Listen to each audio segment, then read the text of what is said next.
Pour la brigade prévention de la délinquance juvénile, c'est la première audition de la semaine, mais sûrement pas la dernière.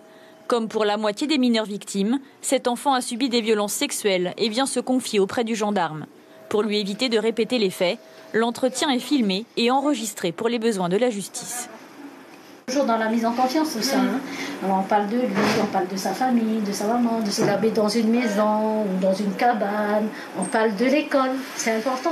Le maréchal des logis-chefs Randa se souvient encore de cette année 2013 et du nombre record de 250 auditions. On a peut-être plus de 250 qui subissent actuellement des violences sexuelles, voire des maltraitances, qui ont peur, qui ont honte, parce que ça fait peur et ça fait honte, surtout quand ça se passe dans le milieu, dans le cercle familial, qui n'osent pas parler, tout simplement.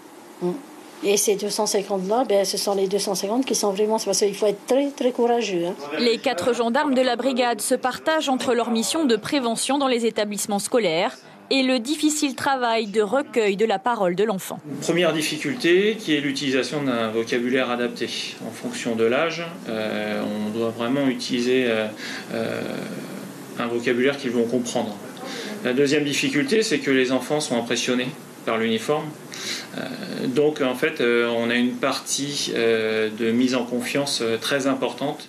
À La Page, l'association soutient les victimes. L'année dernière, elle a accompagné 227 mineurs. En Polynésie, le suivi psychologique est rare et sporadique, notamment à cause de l'éclatement géographique. Le soutien familial devient donc d'autant plus important.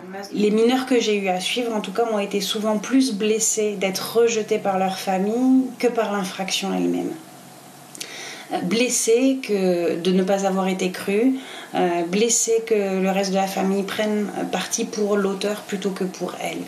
Et ça, véritablement, c'est la blessure la plus profonde qu'elle garde. La brigade prévention de la délinquance juvénile réalise ainsi en moyenne 3 auditions de mineurs chaque semaine et de la prévention en milieu scolaire tous les jours.